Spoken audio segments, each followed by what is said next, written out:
Yes. You awake? Yes, I've been lying here with my eyes open. Something's wrong, isn't it? Shh, don't wake the children. It's the oxygenator, isn't it? Yes, but that's not all. I thought so. The motor? No, the motor's fine. You can hear for yourself. It's the generator I'm worried about. What's wrong with it? The fuel tanks. I think the blast shook them and they developed a slow leak. We've been losing fuel steadily for over 3 months now. Isn't there anything we can do to fix it? You know as well as I do that we can't. They're buried the same as we are. 40 feet away, under 20 feet of earth. Even if I could dig over to them, it wouldn't do any good. The fuel's almost gone. Oh, Ed, what are we going to do? I don't know. How much time do we have left? I don't know. 1 day, maybe 2. Oh, Ed, I'm frightened. And for the children's sake, try not to be. What are we going to do? Try to live today just as if it were any other day.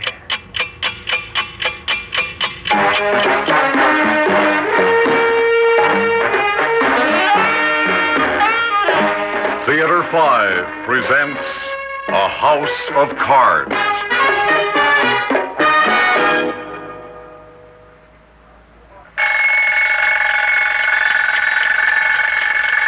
Up!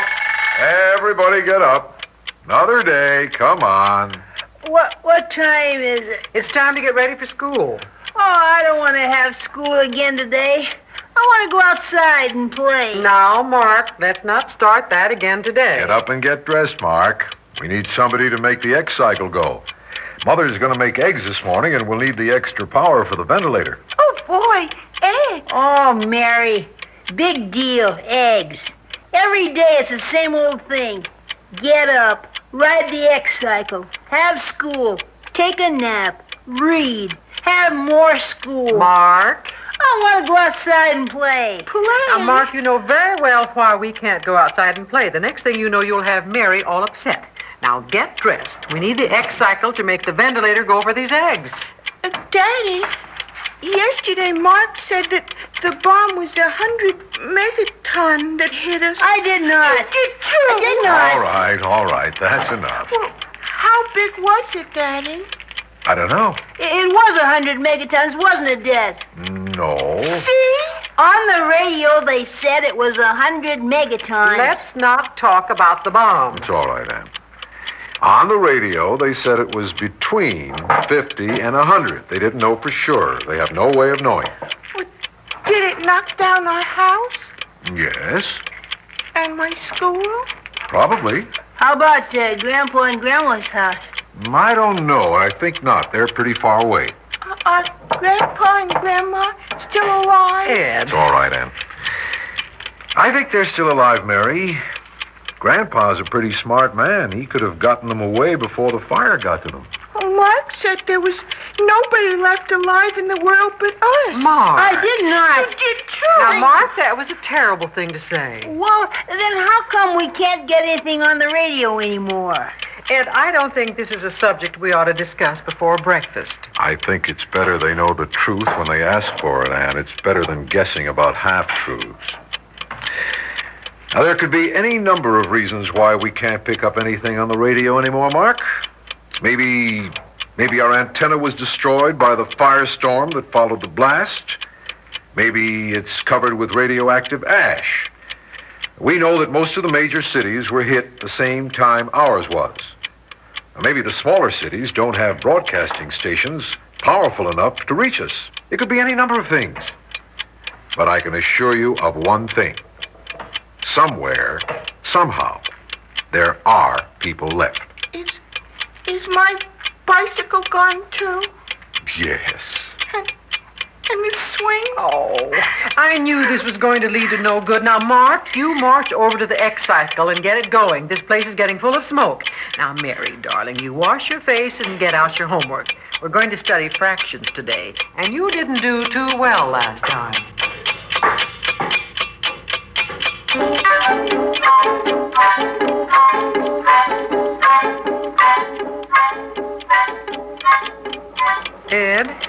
Yes? the children are asleep now. You gave them a pill? Mm-hmm. In their orange juice. It should be safe to talk now. What are we going to do? I don't know. I've been thinking about it. Couldn't we run for it? What do you mean? When the air gives out in here, pick up the children and run. Maybe if we run fast and long enough, maybe we could get out of it. I've thought about that, too. But the circle of radiation may be anywhere from 50 to 100 miles, depending on the size of the bomb and the wind drift. We couldn't make it in a day or 2 days, even if we ran. Can't we open the ventilators? No, it's still too hot out there. The exterior Geiger counter still reads more than 80 roentgens an hour. If we open the exterior ventilator an hour, it'd be as radioactive in here as it is out there. Why has it stayed so hot so long? You said that within 3 months it would cool down long enough for us to leave. I thought it would. Well, what's gone wrong? I don't know. Any number of things could have.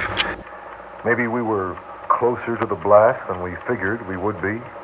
Maybe we're covered with radioactive earth. It could be any number of things. Couldn't we open the door and see? No, it's too hot to expose the children to. It could ruin them. Just a crack. I'm afraid not. Oh, I wonder what time it is. 2 o'clock. No, I mean, I wonder what time it is outside. About the same. We don't even know what time it is, the day of the week or anything. Yes, we do. I've kept it all marked off on the calendar. Yes, but how many times has the clock stopped? Twice? 3 times? Exactly twice. Because you forgot to wind it. Because we both forgot to wind Well, it. I can't do everything. Cook meals on a single burner, keep house, and raise 2 children in a 9-by-12 room. Anne. Oh, I'm sorry, Ed. I didn't mean to snap at you that way. I'm just so tired of it all. It seems you try so hard and you never win. You build a fallout shelter to be safe from the bomb, and you have to worry about the firestorms that follow. So you make it completely self-contained. Water, food, air, enough to last you 6 months in case the radiation's hotter than you think. Annie. And the blast knocks the fuel line loose, and all your plans go up in the air like a puff of smoke. Oh, Annie. It just isn't fair, Ed. It just isn't fair. Anne, you've got to control yourself. I'm tired of being in control of myself. It's like a house of cards. You put one in wrong and the whole thing comes tumbling down. Annie, please.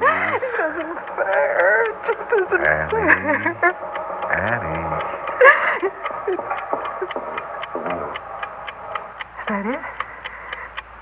Is that the generator? No, that's the oxygenator. When the generator goes, everything will go. The lights, water, everything. And we've got to make some decisions. Listen. What? Listen. It sounds like digging. There it is.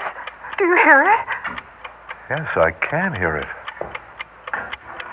Yes, you're right. It is digging. They found us.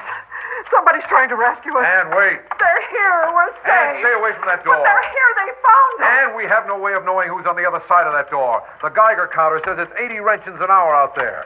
A rescue crew wouldn't enter an area this hot even with protective clothing. But who else could it be? I don't know. But whoever it is, we'd better make sure before we let him in.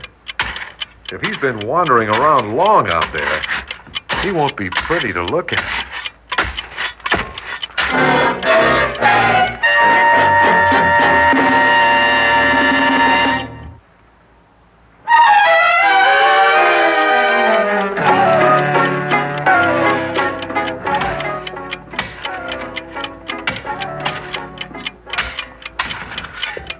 Listen, he's still at it. Whoever it is, he's kept it up over 2 hours. Who's out there, Dad? I don't know, Marky, but we're going to find out. Hand me that Geiger counter, son. You're not going out. No, I just want to get a radiation reading in the airlock. Here it is, Dad. Stand back of the table, Anne, and keep Mary behind you. All right, stand behind your father, Mark.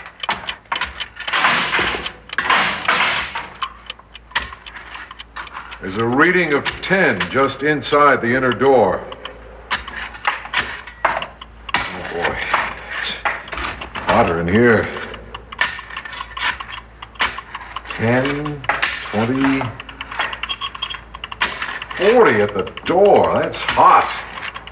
That means it's in excess of 80 outside. Who's out there, Daddy? I don't know. Let's see if I can make him hear us.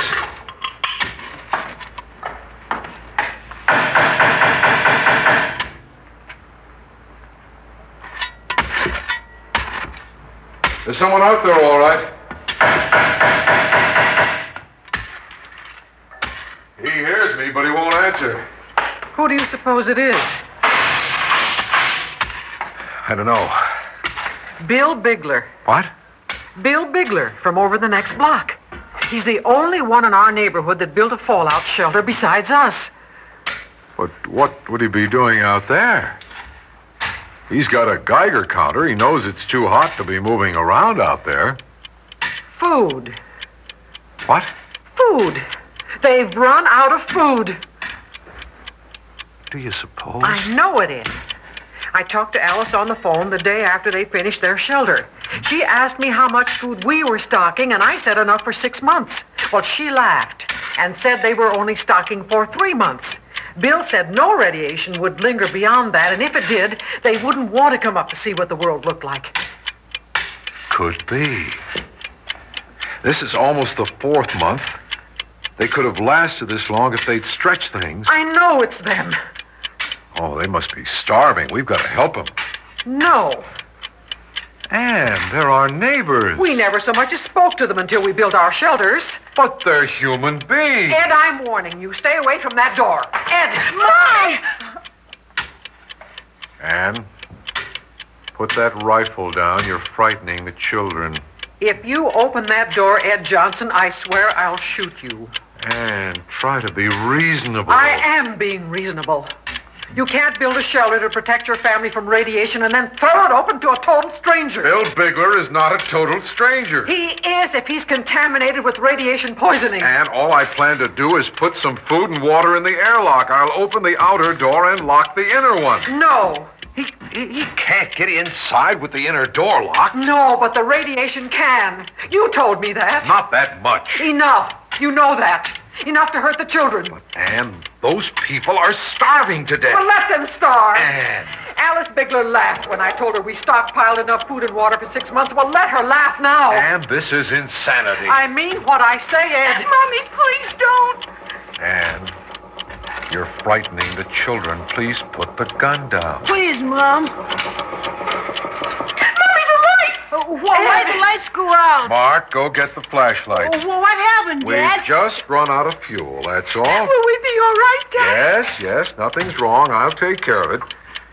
It's time to go to bed anyway. Everybody undress and hop into bed. What about the man outside? Don't worry, he can't get in. I won't let him hurt you. I'm scared. Daddy, I'm scared. Don't be, Mary. It's all right, honey.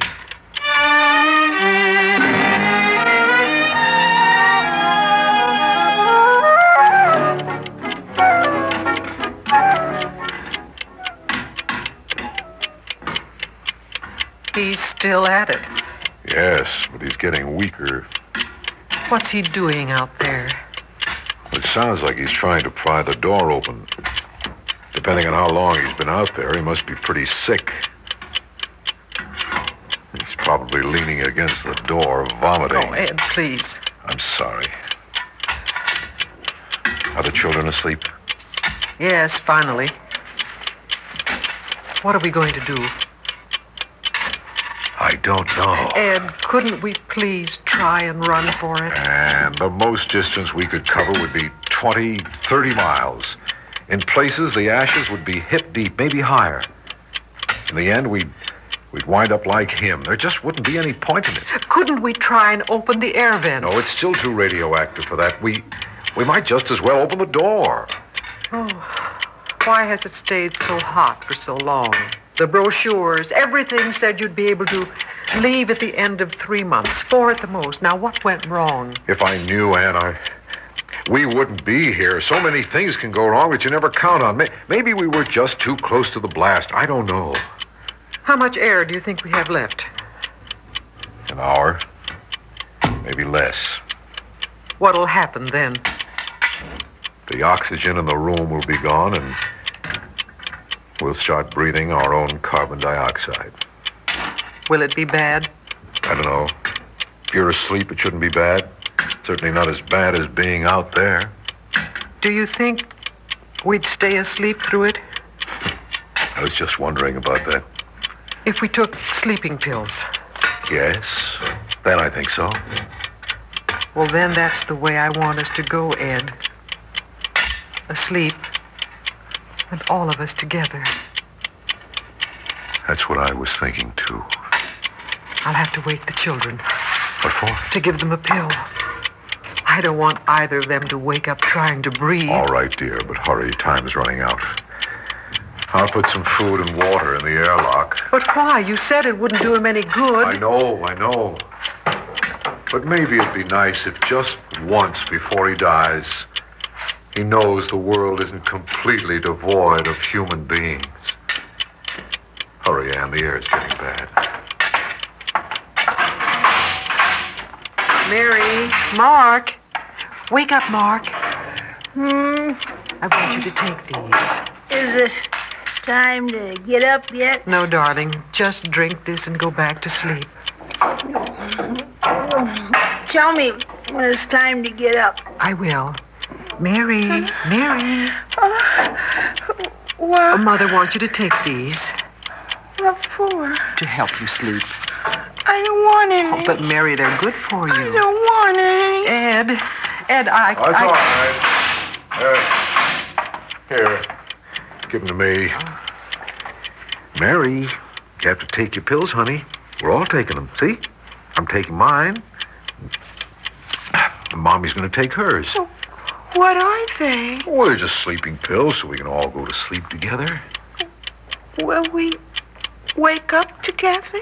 Yes, if we wake up, we'll all wake up the way we went to sleep together. I want some pills, too. Here you are, honey. Oh, good night, Mommy. Good night, Daddy. Good night, Mary. I don't want to cry. It's all right, dear. I love them both so much. I know. I love them, too. I love you all. Everything. So much. I love you, darling. I'm sorry I couldn't make it work. I tried. I tried very hard. I know. We all tried. It's not your fault. It was just a house of cards, that's all. It couldn't work. I love you, Anne. Just hold me, dear. Try to sleep. I love you all very much. I love you, too. Just hold me and sleep. Love you. Sleep.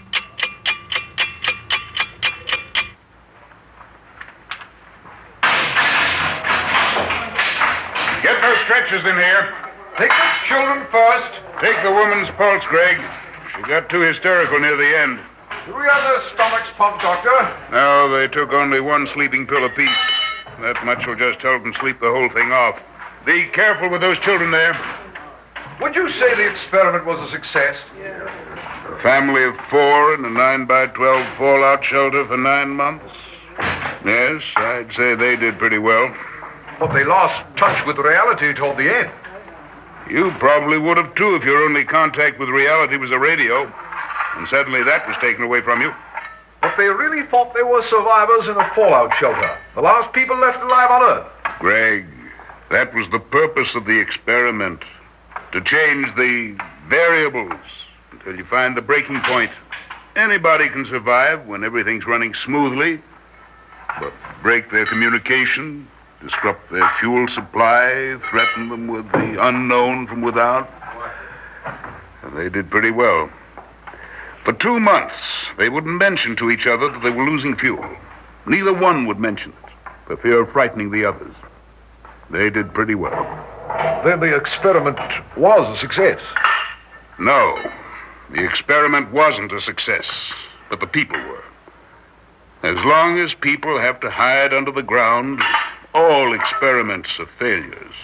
But maybe we can learn how to protect the people so they can outlive the failures of experimenters. Watch that stretcher there. Be as gentle as you can.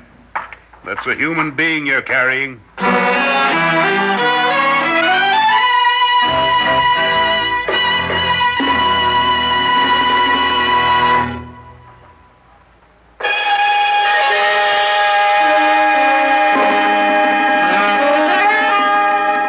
Theater 5 has presented A House of Cards, written by George Bamber and directed by Warren Somerville.